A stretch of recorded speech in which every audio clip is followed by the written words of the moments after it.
할렐루야. 오늘 말씀의 제목은 하나님의 선하심을 믿나요? 입니다. 이 문제는 참 우리 인생에서 대답하기 되게 어려울 수 있어요. 하나님의 선하심을 우리는 그냥 알고 있습니다.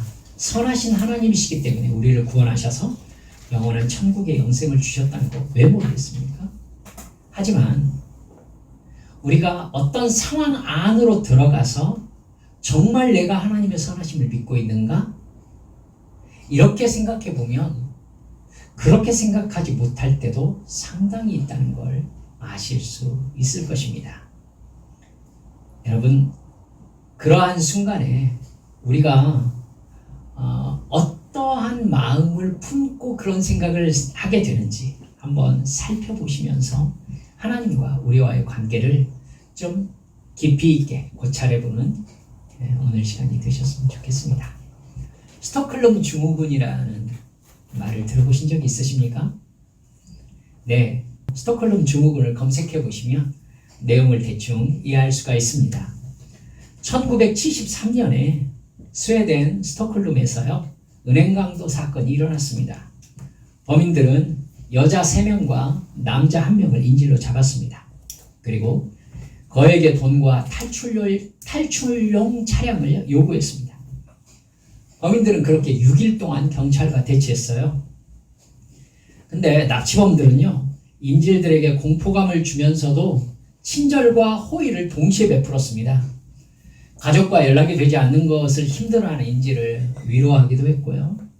인질 중 1명이 감기로 힘들어하니까 코트를 벗어줬다고 합니다. 다른 인질이 작은 방에서 이 폐쇄 공포를 느끼니까 밧줄을 풀어주고 밖으로 나가게 했다고 합니다. 둘째 날부터 납치범들과 인질들이 서로 이름을 교환했어요. 인질들은 그때부터 납치범들보다 경찰을 더 두려워하기 시작했다라고 얘기합니다. 그러다가 경찰국장이 인질들의 건강을 검사하기 위해서 은행 안으로 들어갔어요. 근데 경찰국장은요, 인질들이 경찰에게 적대적으로 대하고 오히려 납치범들을 편안하게 느끼기 시작했다는 것을 눈치챘다고 합니다. 경찰이 마침내 진압작전을 펼쳤을 때 납치범들은 즉시 항복했습니다. 경찰은 인질들에게 먼저 나오라고 했는데 4명의 인질들은 납치범들을 보호하기 위해서 거부했습니다. 은행 금고에서 인질들과 납치범들은 서로 키스하고 포옹하고 악수하면서 헤어졌다고 해요. 인질 중에 1명은 들것에 실려나가면서 인질 1명에게 클라르크 다시 만나요 라고 얘기했다고 합니다. 인질들은 법정에서 범인들에게 유리한 진술을 계속했습니다. 이것들을 증후군이라고 일반화시킬 수 있느냐라는 반론이 있었습니다.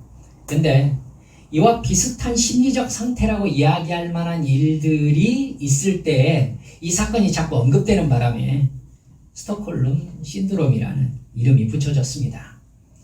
스톡홀름 신드롬의 대표적인 예로 가정폭력을 일삼는 배우자 혹은 아버지와 같이 살면서도 정서적으로 벗어나지 못하는 사람들을 일컫는 증후군이 스톡홀름 증후군입니다. 남편이나 아버지가 때리기는 해도 부인 같으면 원래 그런 사람인데 어떡하겠느냐 라고 자기가 이해하는 쪽을 택한다든지, 아니면 원래는 착한 사람이다 라면서 편을 드는 거죠. 제가 예전에 어떤 부인과 상담할 일이 있었습니다. 남편에게 폭행을 당해서 눈 부분이 멍들어 있어서 이렇게 부어 있었고 또 입술도 터져 있었습니다. 이건 남자가 부인에게 주먹질을 한 게 틀림없었습니다. 집안의 모든 가전제품을 다 부쉈다고 해요. 아파트인데 창문 바깥으로 다 던졌더라고요. 근데 그 여자분께서 이렇게 말했어요. 그 사람이 술을 마셔서 그렇지 원래는 착한 사람이에요. 여러분, 혹시 뉴스 보시면서 그런 느낌을 가져보신 적이 있으신지 모르겠습니다만 군사혁명으로 대통령이 되어서 수많은 사람을 죽인 독재자를 그리워하는 마음? 저는 이해할 수가 없습니다. 하지만 근데 그 사람이 있었기 때문에 그나마 우리나라가 이 정도 되었지 않았느냐라고 얘기하는데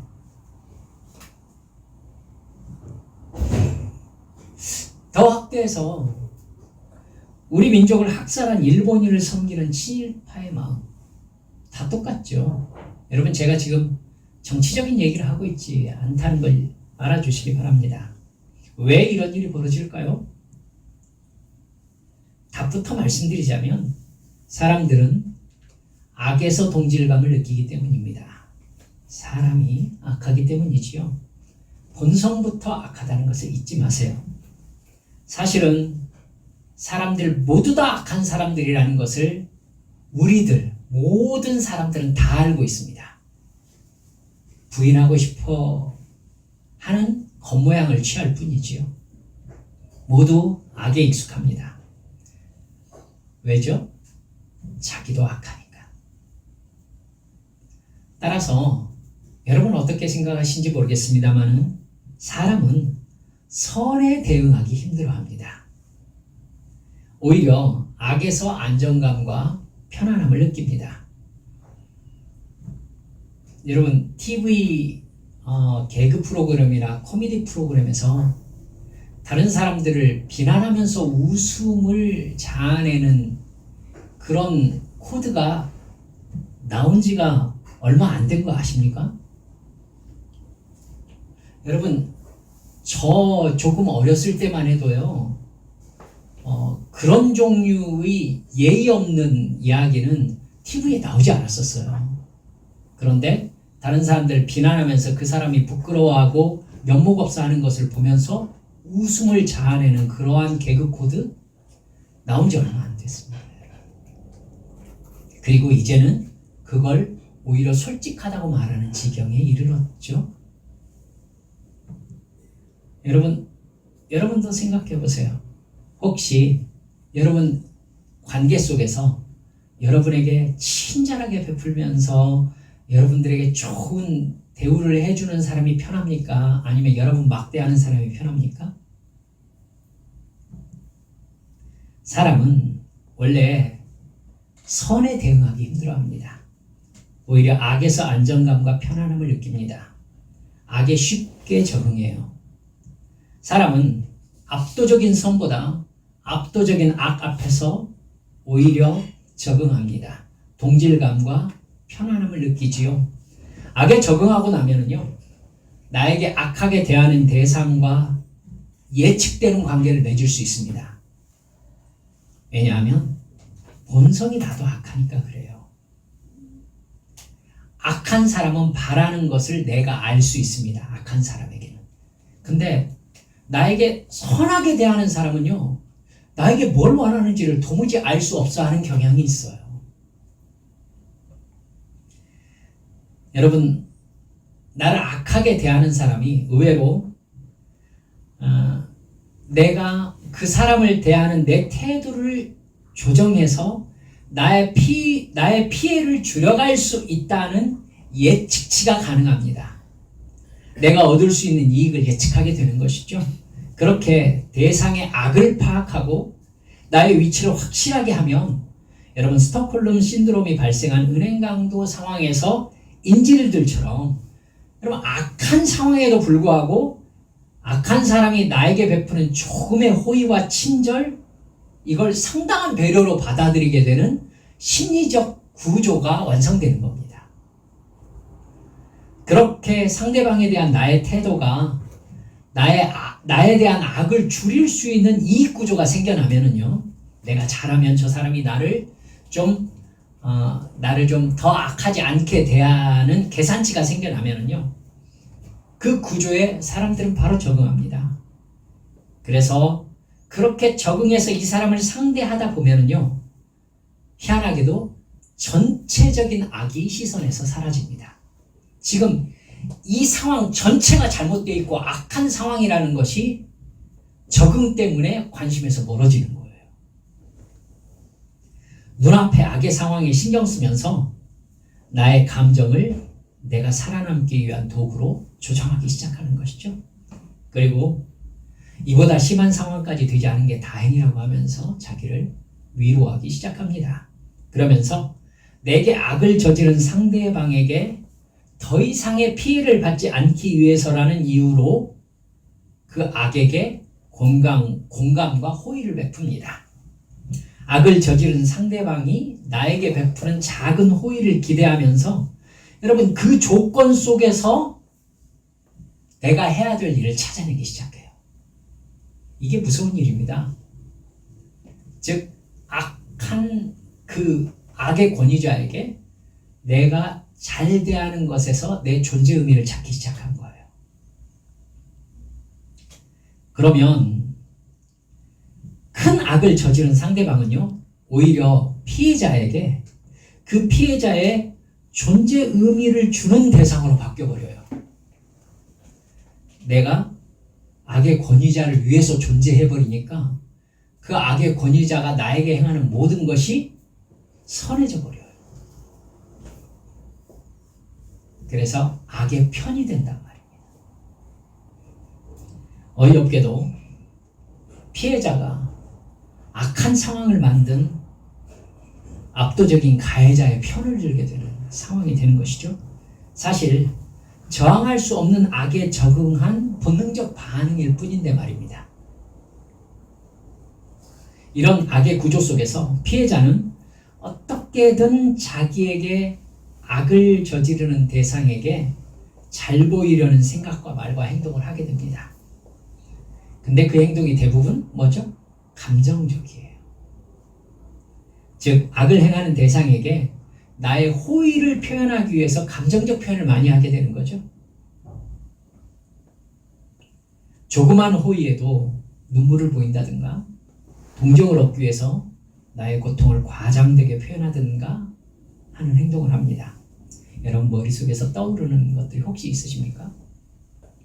정말 성은이 만극해서 모두 엎드리면서 성은이 만극하옵나이다 이렇게 했을까요?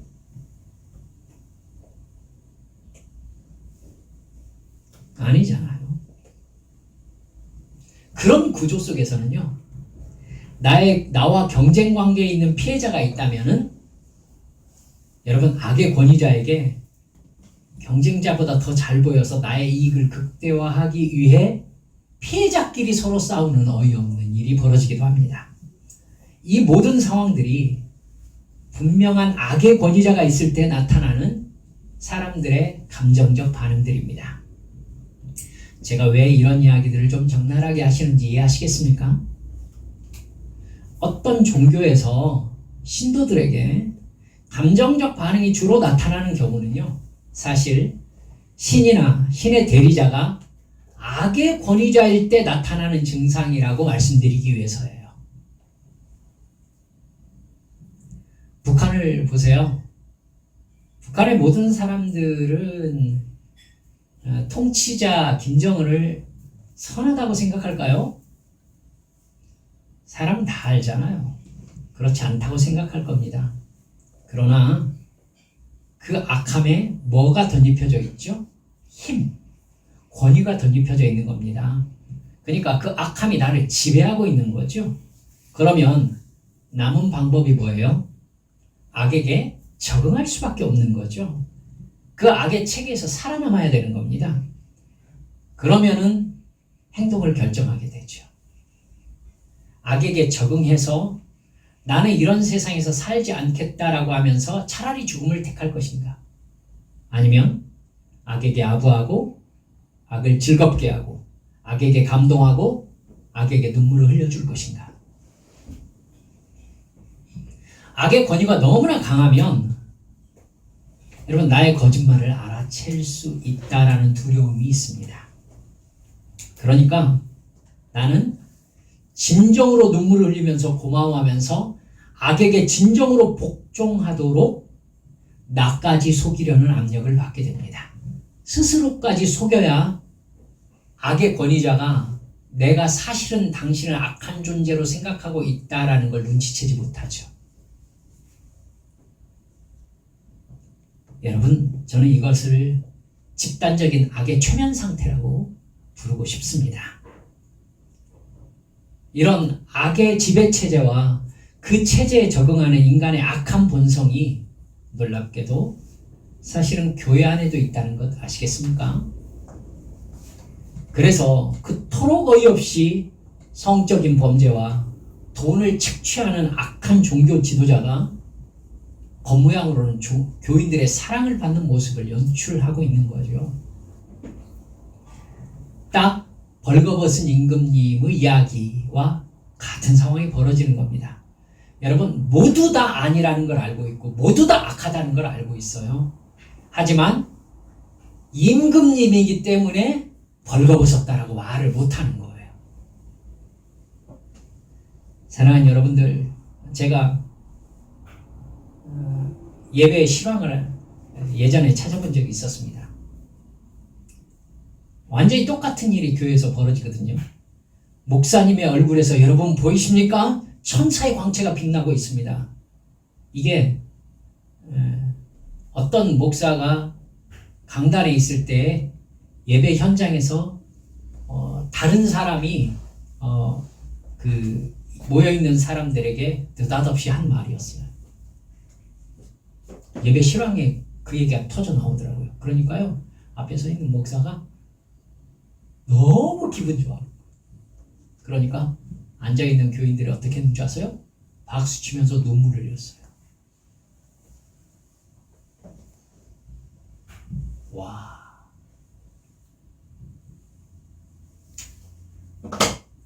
여러분, 거기는 이단이라고 정죄를 받았습니다만 전혀 이단이 아닌 교회에서도 저는 이 실황을 봤습니다. 어떤 목사님이 차를 타고 새벽 예배에 이렇게 딱 들어오시더라고요. 근데 새벽 예배 실황이 방송되고 있어요. 들어오는 장면이. 그러면서 무전기로 이제 목사님 차에서 내려서 들어가고 계십니다 라고 방송을 하더라고요. 새벽기도에 도착한 담임 목사의 실황을 중계하는 거죠. 집단적인 악의 최면 상태입니다. 사람들은 선과 악을 막론하고 압도적인 권력에 복종하고자 하는 악한 죄성을 가지고 있습니다. 그 본성을 이용하는 것이 사악하고 잘못된 교회와 이단입니다. 이런 종교 권력의 치명적인 악이 정말 위험한 이유가 뭐냐면은, 이제 오늘 여러분들과 이 이야기를 하고 싶은 건데, 왜 그게 가능하냐면요, 사탄이 성공했기 때문인데요. 하나님을 그런 악의 최종 권위자로 인식하게 만드는 데 성공했기 때문입니다. 여러분, 그 자리에서 박수치고 있는 사람들의, 혹은 어떤 실황을 듣고 있는 사람들의 머릿속에는요, 하나님이 그런 분이신 거예요. 하나님이. 그렇게 하지 않으면 나에게 피해가 오는 거예요.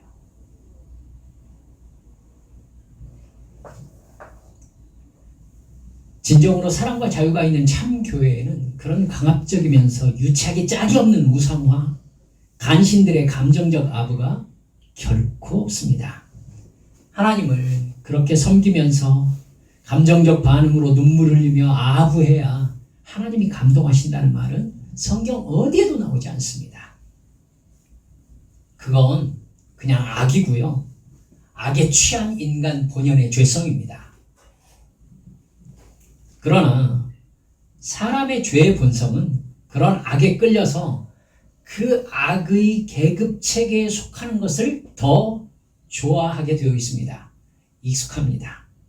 사실은 자기도 그런 욕망을 가지고 그 악의 체계 위에 올라가서 아랫사람들에게, 그 아랫사람들이 스스로 자기를 속일 만큼의 절대 권력을 행사하는 신적인 존재가 되고 싶어 하는 게 인간 욕망의 본질적인 도달점입니다.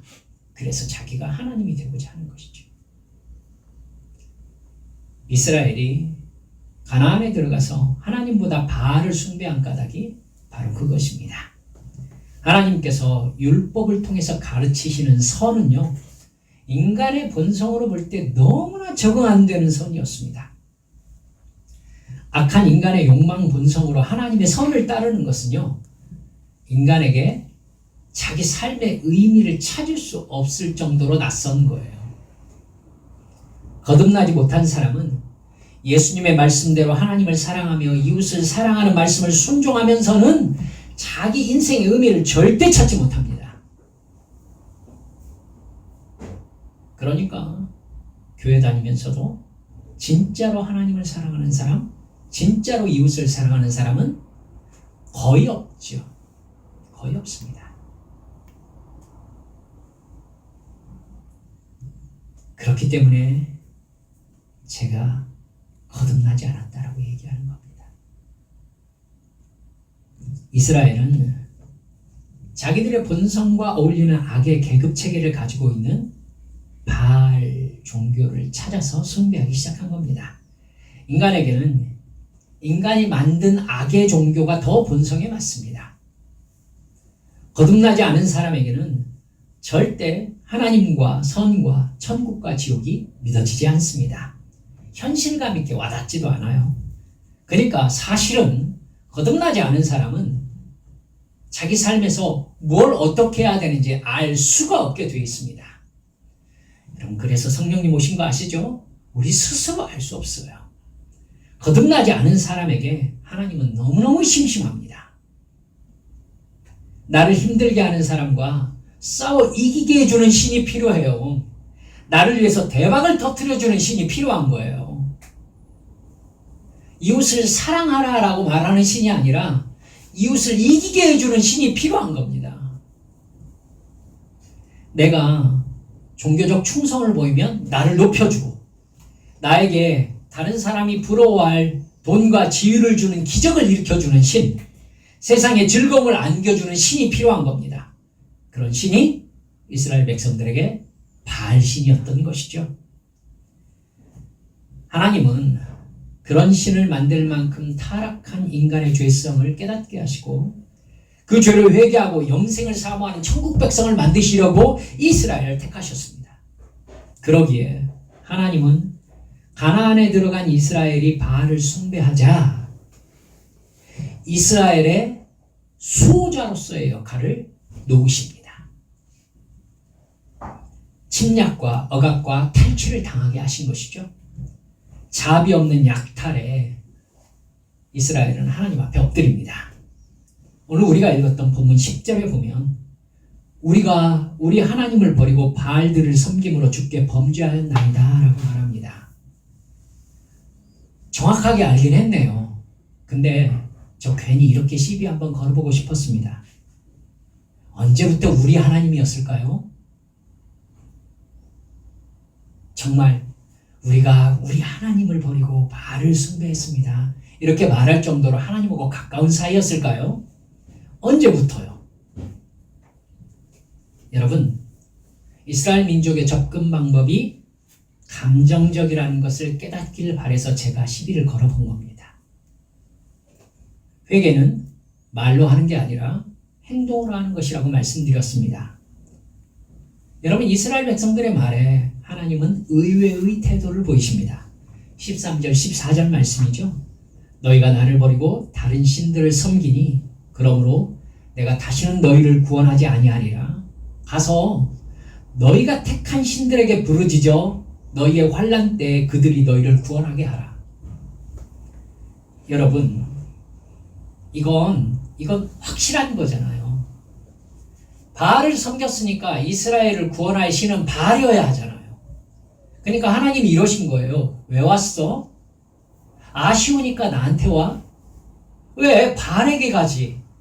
이런 거예요. 여러분, 돈을 위해서 내가 얻고자 하는 어떤 욕망을 위해서 하나님을 섬기는 일을 도외시하고 그 일에 매달리다가 결국 그 일에서 실패했다고 해보세요. 여러분, 진짜 구원받은 사람이라면 반드시 실패해요. 할 수밖에 없어요. 그래야 구원받으니까. 네, 이스라엘이 하나님을 버렸을 때 반드시 고통스러운 상황에 놓이게 되는 게 당연했어요. 왜? 이스라엘 백성들은 하나님의 백성이니까. 여러분, 우리가 하나님을 버리면은요, 우리는 돈을 잃게 돼 있고, 건강을 잃게 돼 있고, 관계를 잃게 돼 있어요. 그러니까 우리가 추구하던 것들에게 우리 마음을 빼앗기면 그것을 잃게 돼 있다고요. 그때 우리는 하나님에게 와가지고 얘기해요. 하나님 어떻게 살아요? 이렇게 하면서 구해달라고 하거든요. 그때 하나님 뭐라고 하실까요? 돈 떨어지니 왔어?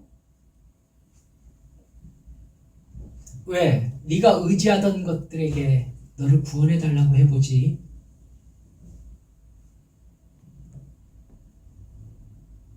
여러분, 이스라엘의 접근 방법을 잘 생각하세요. 이스라엘은 우상을 숭배하듯이 하나님을 달래려고 하고 있어요. 우리 하나님께 저희가 죄를 지었습니다. 근데 하나님은 감정이 아니라 행동을 말씀하고 계신 거예요. 니들이 이렇게 행동했으니까 이렇게 하는 게 마땅하지 않느냐라고 얘기하시는 거죠. 여러분, 우리 한빛 성도들 명심합시다. 하나님은 나의 감정에 동요하지 않습니다. 한국 교회가 여러분의 머릿속에 스쳤으면 좋겠습니다. 저는 한국 교회의 모습을 감정 집단으로 보고 있습니다. 행동은 없고 감정만 있어요. 그러니까 감정적 문화 요소는 한국 교회에 아주 풍성해요. 찬양, 기도, 눈물, 감동, 위로, 공감, 격려, 다 감정이에요.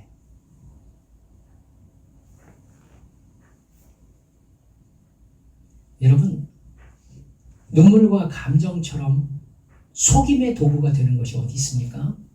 하루에 여러분 기분 몇 번 정도 바뀌시죠? 하나님은 이스라엘의 청원을 거절하십니다. 즉 속지 않으시는 것이죠. 베드로 사도가 이것을 얘기했었습니다.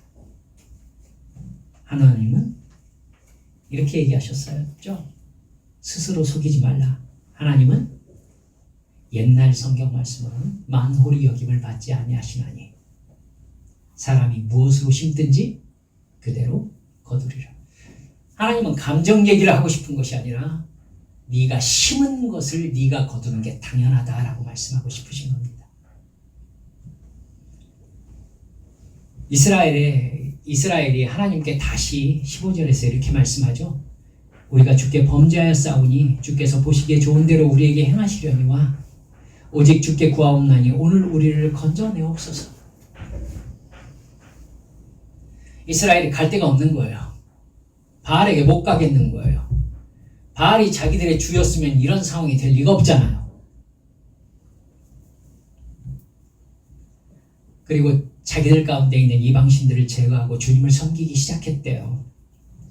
그러자 16절에서 하나님께서 이스라엘의 공고로 말미암아 마음에 근심하셨다 이렇게 나오고 있습니다. 하나님께서 이스라엘을 불쌍히 여기신 것입니다. 여러분, 하지만 저는 이 하나님의 근심이 하나님을 바알처럼 악한 권력자로 대하는 것에 대한 이스라엘의 영적인 상태를 근심하는 것이었을 것이다 라고 생각합니다. 사랑하는 여러분들, 이스라엘은요 하나님과 코드를 맞춰서 하나님을 섬길 줄 몰라요. 바알을 달래듯이 하나님을 달래려고 해요. 감정적 반응만 보이는 겁니다. 그걸 우리는 알고 있죠. 왜죠? 이 뒤에 똑같은 짓을 또 하는 것을 우리는 알고 있기 때문이지요. 하나님을 대하는 이스라엘의 태도는요 마치 악의 권위자에게 아부하는 감정적인 모습을 그대로 보여줍니다. 그것은 악의 권위자를 사랑해서 그런가요? 그래요? 아니잖아요. 그죠? 악의 권위자에게 호의를 받음으로 살아남기 위한 아부예요. 하나님은 우리가 기도하면서 아부하기를 원하지 않으십니다. 하나님을 악의 권위자인 이방신과 같은 분으로 오해하는 한국 교인들이 너무 많기 때문에 예배를 감정적 요소로 끌고 가는 것입니다.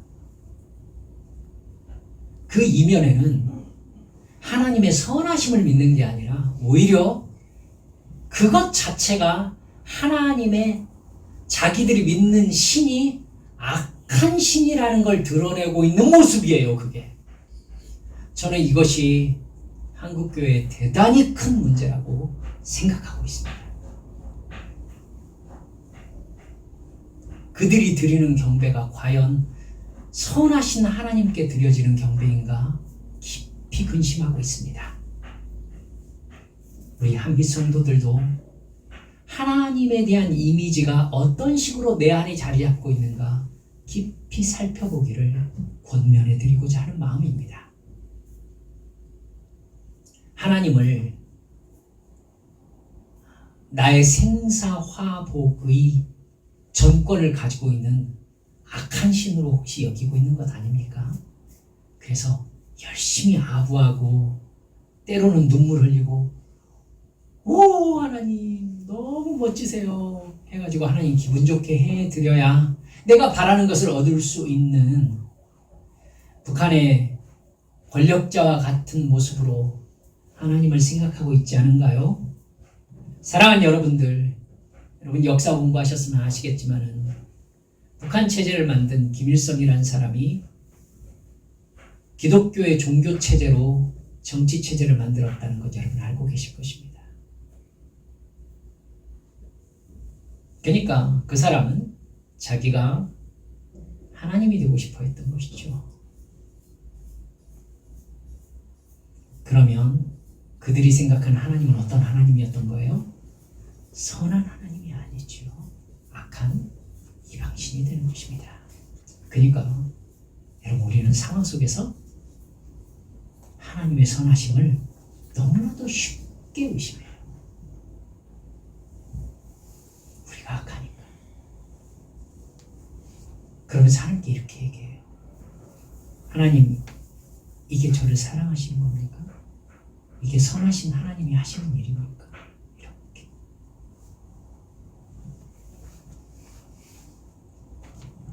말씀을 마무리해 갑니다. 세상 모든 종교가 자기 신에게 바라는 것은 오직 자기 이익뿐입니다. 악이 배경이니까 경쟁과 거짓 감정이 용인됩니다. 그러니까 각자 얻고 싶어하는 자기 이익이 더 선명하게 드러납니다.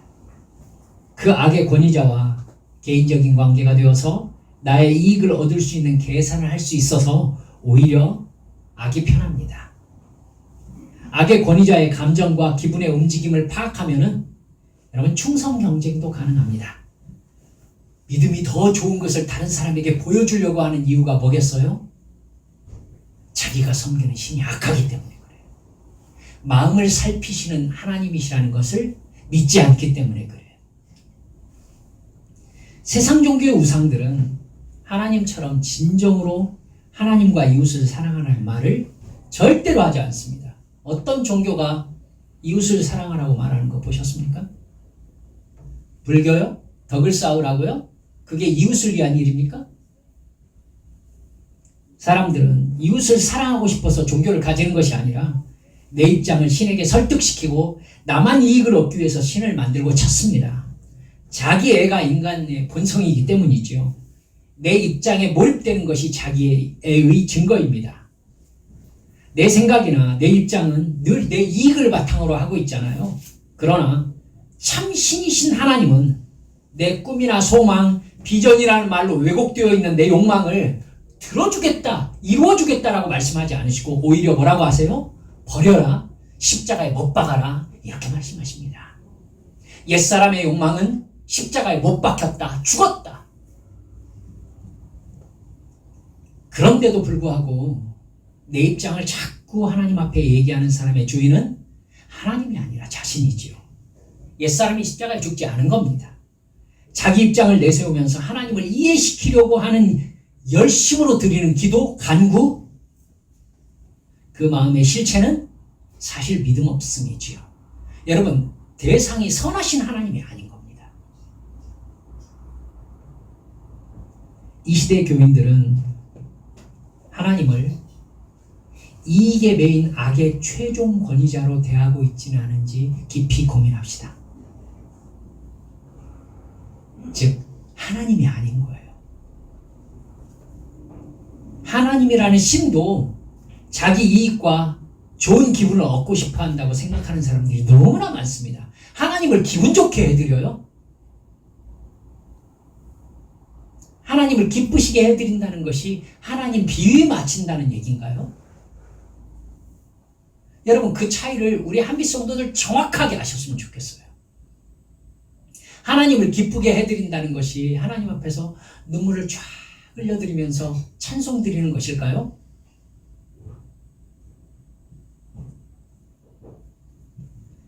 하나님께 감정적 만족감을 제공하려고 과장된 기도 언어를 사용하고 과장된 찬양 멜로디를 사용하고 눈물과 심각한 감정 표현을 사용하면서 여러분, 결국은 자기 이익을 얻기를 바라잖아요.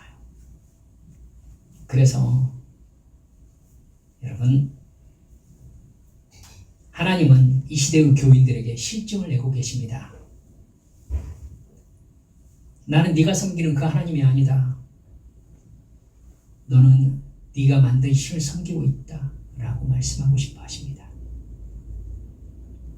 하나님은 점점 이렇게 자기 이익에 빠져서 하나님의 말씀에 순종하지 않는 오늘날의 시대에 출애굽 1세대, 오늘 우리가 읽었던 사사시대처럼 은혜를 중단해 가고 계십니다.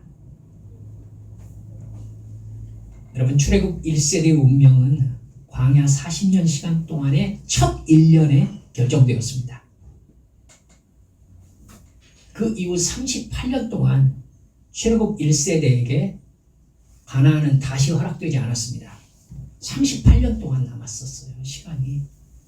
그들은 여호수아와 갈렙 외에는 가나안 땅에 들어갈 수 있는 사람이 아무도 없다는 걸 알면서 38년 동안 광야에 있었습니다. 그 시간은 놀랍게도 출애굽 1세대가 모두 광야에서 죽기를 기다리는 시간이었습니다. 비참하죠. 은혜의 때가 있습니다. 그리고 반드시 하나님의 은혜를 거두실 때도 있습니다. 은혜의 때가 지나가면 구원 안에 들어올 수 있는 사람이 단 한 사람도 없습니다. 진짜로 여호수아 갈렙 외에는 출애굽 1세대는 한 사람도 요단강을 건너지 못했습니다. 그 시간 동안 하나님은 형벌받기에 합당할 만큼의 죄가 쌓이길 기다리실 뿐입니다. 감정적인 표현으로 하나님을 내 편 만들려고 하지 맙시다. 하나님은 일시적인 감정에 속지 않으십니다. 오직 하나님께 순종함으로 내가 하나님 편이 되면 됩니다. 내 입장과 기도를 들어주시기를 바라지 마세요. 내가 하나님의 입장과 하나님의 뜻을 깨닫고 순종하면 내 인생을 평안과 복으로 인도해 주시겠다고 하나님이 약속하셨습니다. 우리 명심합시다.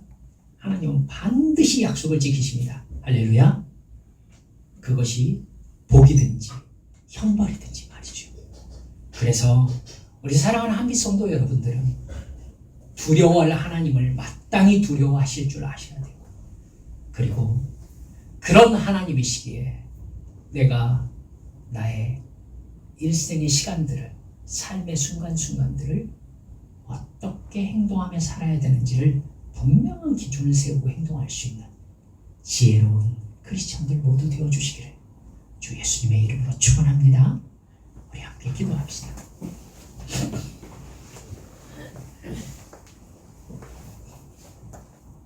여러분, 기도는 봉사입니다. 형사가 아닙니다. 기독교는 또한 느낌의 종교가 아니라 행동의 종교입니다. 행위 구원을 얘기한다고 오해하지 마십시오. 그 부분에 대해서 한국 교회가 크게 오해하고 있는 부분이 있어서 여러분과 말씀을 나누려고 준비하고 있습니다. 사랑하는 여러분들, 생각은 행동을 위해 존재합니다. 그렇기 때문에 행동을 보면 생각이 보이는 건 당연한 일입니다. 하나님은 내 행동을 통해서 내가 누구인지를 보고 계십니다. 여러분, 하나님의 눈 앞에서 내가 누구입니까? 하나님은 감정적 달램을 받는 신이 아니십니다. 인간이 악에 빠져서 만들어낸 우상 종교가 인간 편리한 그런 힘의 체계를 가지고 있을 뿐인 겁니다. 깨달으십시다. 주여, 말씀에 제대로 순종하며 영원한 천국을 준비하는 제가 되게 해주십시오. 깨닫게 해주십시오. 주님 앞에 함께 통성으로 기도하시겠습니다. 아버지 하나님,